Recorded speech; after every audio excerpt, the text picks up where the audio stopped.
The next article I wanted to look at is titled, New York GOP Official. If we put gay people on an island, they'll die out in 40 years. This is on the Friendly Atheist website, written by Hemant Mehta. So let's give it a read and see what it says. George E. Langdon IV, a county legislator in Albany, New York, is facing backlash after claiming that if we just put all gay people on an island together, they'd die out within decades. He was speaking at a seminar called Return to Liberty Under the Constitution at the faith-based Camp Pinnacle, and pretty much everyone involved in this charade should be condemned for one reason or another.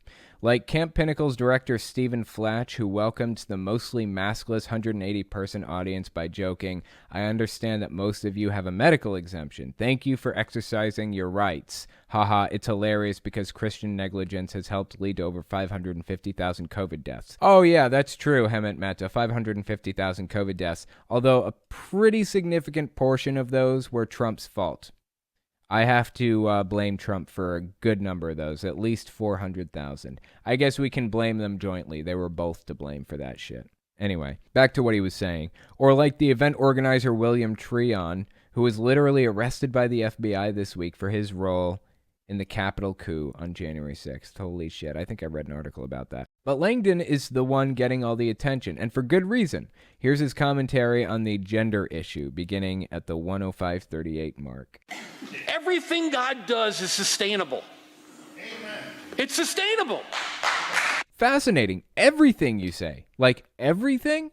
Even human life is sustainable? Because I'm pretty sure people wind down and die of old age eventually. Is the eye sustainable? Is that why people need glasses? Are the teeth sustainable? Is that why we need dentists? Everything is sustainable? Like literally everything? Even by this guy's own logic, what he is saying is nonsensical. And we haven't even gotten to the worst part. Let's keep listening. It goes on and on and on. It's perpetual. No, that's just fucking factually inaccurate. It's not. People wind down and die. Sorry, when you have homosexual relationships, it's not perpetual. I know lots of gay people who've been in like long-term relationships. I know some gay couples who've been together for 30 or 40 years. That's a long fucking time. Give them an island, they'll be gone in 40 years. Okay? Because they can't... They can't what? What were you going to say? What can't they do? God created us to be this way. I'm sorry. Did he just fucking forget how biology works? Does he think it's literally impossible for gay people to reproduce? Is he not thinking straight? Let alone adoption. Like, just throw that one out the window. I just can't stand this fucking guy or people like this. It drives me insane. As if gay people are completely incapable of reproduction. It's absurd. Really, the problem with what he's saying here is the fact that he's coming from the perspective that marriage or relationships should only ever be to produce a baby. That's it. You should only ever sleep with somebody if it's to produce a baby. And that's exactly what Kylie's health teacher was saying when she started talking about Jesus in health class. She said, marriage is for what? Silence, waiting for somebody to answer.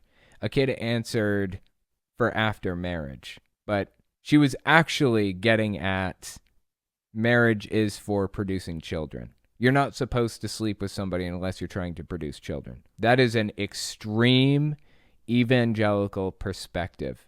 Completely unreasonable, ridiculous evangelical perspective. And that's the one this guy holds, I guess. So in his weird little world, homosexuality doesn't make any sense. I'm just fucking glad I don't live in his weird little world. And the vast majority of the rest of us don't either. God created us to be this way. There's so much common sense that needs to be applied to our policies, our procedures, the things that we do in our government. This dude is absolutely ridiculous, and it's an embarrassment. Let's get back to the article. This is a quote from the video we just watched. Everything God does is sustainable. When you have homosexual relationships, it's not perpetual. Give them an island, they'll be gone after 40 years. This is Hemant Mehta speaking. Not that we need to address the bigotry, but it's telling that Langdon demonizes gay people because 2 men or 2 women couldn't have kids on their own, while saying absolutely nothing about straight couples who, for whatever reason, can't physically have kids either. It's a good point. If a straight couple are having trouble having children, Are they outside of God's order or whatever? Are they like not good Christians because they can't have children? That sounds like a flippant question, but really it isn't. There are people who really believe that. I don't know what went wrong in these people's minds to lead them to some of these absurd conclusions, but it is so fucking sad. It is so sad to know that people hold some of these bizarre perspectives. Let's keep reading. This is Hemant Mehta again. It's also strange how years after marriage equality was legalized nationally, Langdon would still use his bizarre argument that an inability to have children is justification to oppose LGBTQ rights. Anyway, since telling the crowd about his fantasies of killing off gay people within decades, Langdon has faced calls to resign. He's also issued an apology, quote unquote. Oh, fascinating. He's got an apology out. Okay, let's read the apology. Quote, I sincerely apologize to the LGBTQ community and all others for the hurtful remarks recently made at a conference, he said in a statement after the comments were shared on social media. I have never been homophobic, nor do I think any individuals should be placed on an island. I deeply regret my foolish off-the-cuff comment that has caused so much pain. I commit to doing a better job of respecting diversity. I hope my years of past public service demonstrate genuine concern for all individuals. I will be taking time to reflect on how to best serve moving forward. Honestly, I'm surprised that he even said that. I'm surprised he issued an apology at all, but he said it, when he said it, it was a glimpse into his headspace. It gave us an opportunity to see who he really is and what he really thinks. So thank you for the apology. I'm glad that you submitted that, but I don't fucking believe it. I believe what you said in the first place. Back to Hemant Mehta. I've never been homophobic, quote unquote, says the conservative Christian who thinks the existence of gay people is an affront to God's creation. Even if his remark was off the cuff, it wasn't a gaffe.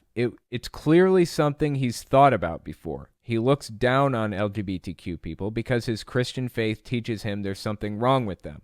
Even Camp Pinnacle is trying to distance itself from the group that rented its space. This is a quote from Camp Pinnacle's Facebook, I think. And I guess Camp Pinnacle is where the event took place. Due to recent activity, the management and staff... Oh, shit, I just clicked a button, son of a bitch. I'm sorry. Due to recent activity, the management and staff would like to express that views and opinions expressed by groups who rent our facility are those of the organizers and do not necessarily reflect the official policy or position of Camp Pinnacle. The aim and purpose of Camp Pinnacle has always been the same: to lift up Jesus Christ, to develop Christian character in young people, and to give them a happy, wholesome vacation. Wow, I'm actually surprised. So this is a Christian camp, I guess, who doesn't agree with anti-LGBT stuff. Genuinely surprised that they sided against the guy. Anyway, back to Hemant Mehta. As of this writing, Langdon hasn't resigned, though he may be censured at the county legislature's next meeting on April 12th. There's also a rally tonight calling for him to step down. Genuinely surprised by that. Honestly, I've seen this kind of thing happen before, where people, pastors get a lot of pushback for some really fucked up stuff they say. And my guess is what's going to happen is he's just going to keep his mouth shut, and he's going to keep on keeping on, doing what he always does and pretend that none of it is happening. And in 6 months to a year, everything will be back to normal, just like nothing ever happened. That's just how it works. Back to Hemant Mehta. But unless he's ready to admit his religion is flat out wrong about LGBTQ people, he has no business as a local government leader making decisions that will affect others' lives. While his Republican colleagues in Albany say they can't force him out, as much as they'd like to wash their hands of him, they can do a hell of a lot more to make it clear faith-based bigotry has no place in their party. But they won't, because when you're a Republican, faith-based bigotry is what your party is built upon. No joke! That's not an exaggeration. That's not flippant. None of that. What Hemant Mehta said just here, when you're a Republican, faith-based bigotry is what your party is built upon, is accurate. Have you guys ever read the Republican Party platform? It's right there in the fucking platform. They are anti-gay marriage. How can Republicans sit there and claim to be for small government and also be in favor of regulating who's allowed to get married like that? You can't be both. Either you're for small government and thus for gay marriage, or you are for big government and against gay marriage. It's one or the other. There is no coherence to be found in the platforms and policies and ideals that people like this espouse.